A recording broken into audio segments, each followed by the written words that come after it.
நிலம் யாருடைய கட்டுப்பாட்டில் இருந்தது? அதை அரசு எப்படி பார்த்தது? காடு மற்றும் மலைப்பகுதிகளின் உரிமை எப்படி மாறியது என்ற கேள்விக்குள் நம்மை அழைத்துச் செல்கின்றன. வருச நாட்டின் வரலாறு பகுதி 5 தொடக்கம். பழைய வருச நாட்டில் இருந்து நவீன வருச நாடு வரை ஆட்சி, காடு, நிலம்.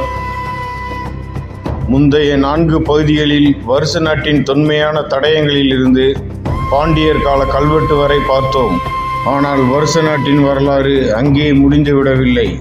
ஒரு காலத்தில் மலைகளாலும் அடர்ந்த காடுகளாலும் சூழப்பட்டிருந்த இந்த பகுதி காலப்போக்கில் பல்வேறு நிர்வாக மாற்றங்களையும் நில உரிமை மாற்றங்களையும் சந்தித்தது. இந்த மாற்றங்களின் தடயங்களை புரிந்து கொள்ள பழைய ஆவணங்களுக்குள் செல்ல வேண்டியுள்ளது.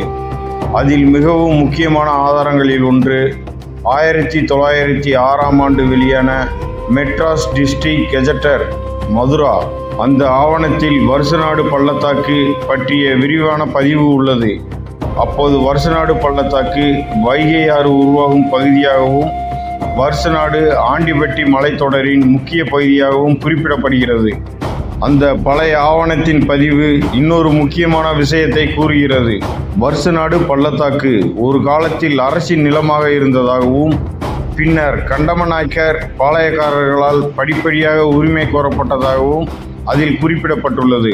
இந்த நில உரிமை விவகாரம் பின்னர் அரசின் கவனத்திற்கு சென்றது.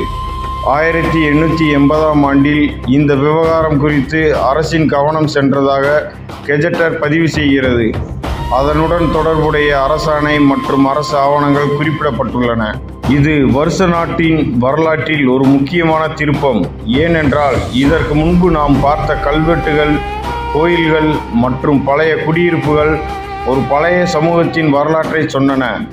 ஆனால் இப்போது கிடைக்கும் ஆவணங்கள் நிலம் யாருடைய கட்டுப்பாட்டில் இருந்தது, அதை அரசு எப்படி பார்த்தது, காடு மற்றும் மலைப்பகுதிகளின் உரிமை எப்படி மாறியது என்ற கேள்விக்குள் நம்மை அழைத்துச் செல்கின்றன.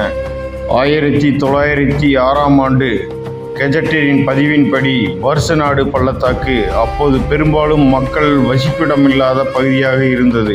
இதற்கு காரணம் அந்த பகுதியின் கடினமான இயற்கை சூழல் என்று குறிப்பிடுகிறது.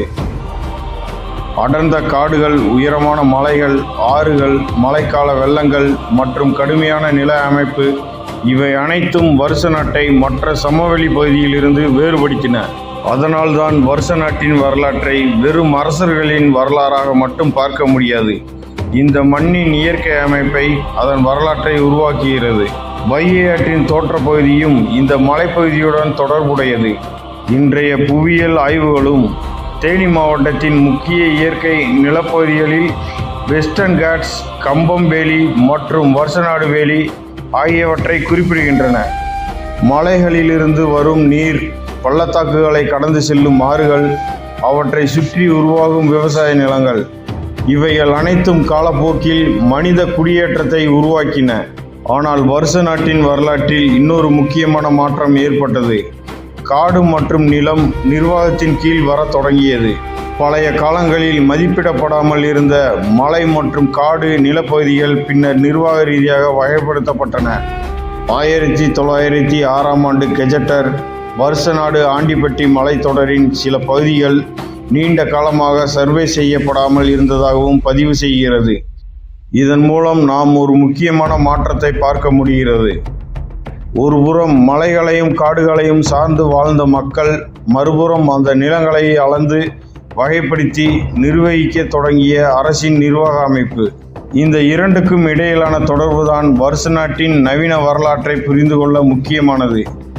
காலம் செல்ல செல்ல சாலைகள் உருவானது, கிராமங்கள் வளர்ந்தன, விவசாய நிலங்கள் விரிவடைந்தன, சந்தைகள் உருவானது, மக்களின் வாழ்வாதார முறைகளும் மாறின. இன்று வருசநாடு ஒரு நிர்வாக பகுதியாகவும் கிராமப்புற சமூகமாகவும் நமக்கு தெரிகிறது. ஆனால் அதன் பின்னால் பல நூற்றாண்டுகளை கடந்த ஒரு நீண்ட வரலாறு உள்ளது.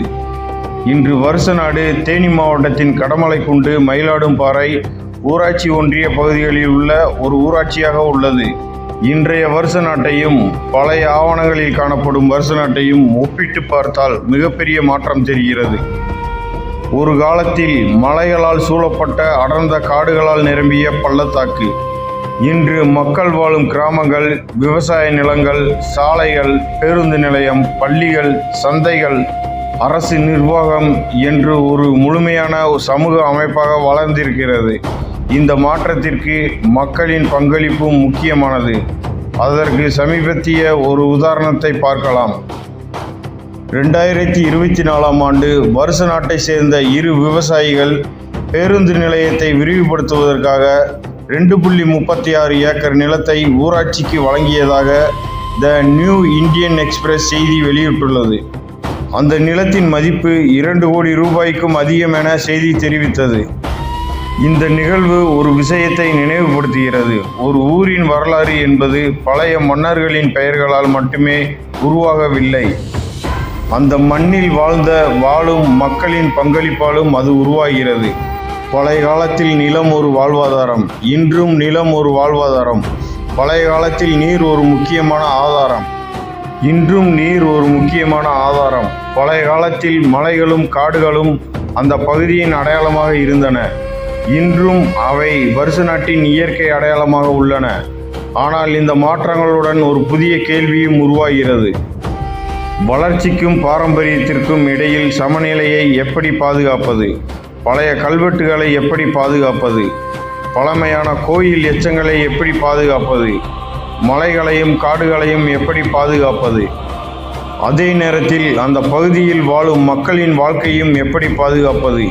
இந்த கேள்விகள் இன்று முக்கியமானவை. எனவே வருச நாட்டின் வரலாறும் வெறும் கடந்த காலத்தை பற்றியது அல்ல, அது இன்றைய நிலத்தையும் நாளைய தலைமுறையும் பற்றியது. ஒரு கல்வெட்டு நமக்கு கடந்த காலத்தை சொல்கிறது. ஒரு பழைய கோயில் ஒரு சமூகத்தின் நினைவை காட்டுகிறது. ஒரு பழைய ஆவணம் நிலத்தின் நிர்வாக வரலாற்றை சொல்கிறது. ஒரு விவசாய நிலம் மக்களின் தற்போதைய வாழ்க்கையை சொல்கிறது. இவை அனைத்தையும் ஒன்றாக பார்க்கும்போதுதான் வருச நாடு என்ற பெயருக்கு பின்னால் இருக்கும் முழுமையான வரலாற்றை நாம் புரிந்து கொள்ள முடியும். இது ஒரு மண்ணின் வரலாறு மட்டுமல்ல, இது ஒரு மன்னனின் வரலாறு மட்டுமல்ல, இது ஒரு கல்வெட்டின் வரலாறு மட்டுமல்ல, இது ஒரு கோயிலின் வரலாறு மட்டுமல்ல. இது மலைகள், காடுகள், நீர், நிலம் மற்றும் மக்களுடன் இணைந்து உருவான ஒரு நீண்ட வரலாறு. அந்த வரலாற்றின் அடுத்த முக்கியமான கட்டம் பிரிட்டிஷ் ஆட்சி காலத்தில் வருச நாடு எப்படி பதிவு செய்யப்பட்டது? அந்த கால ஆவணங்களில் இங்குள்ள மக்கள், நிலம், காடு மற்றும் பழைய குடியிருப்புகள் பற்றி என்ன கூறப்பட்டுள்ளது? அந்த ஆவணங்களில் இன்று நமக்கு தெரியாத என்ன தகவல் மறைந்திருக்கின்றன? அதை அடுத்த பகுதியில் பார்க்கலாம். இது போன்ற முக்கியமான தகவல்களை தெரிந்து கொள்ள நமது தமிழ் நியூஸ் கேட்வே சேனலை சப்ஸ்கிரைப் செய்யுங்கள், லைக் செய்யுங்கள், கமெண்ட் செய்யுங்கள், ஷேர் செய்யுங்கள், பெல் பட்டனை அழுத்த மறந்துவிடாதீர்கள்.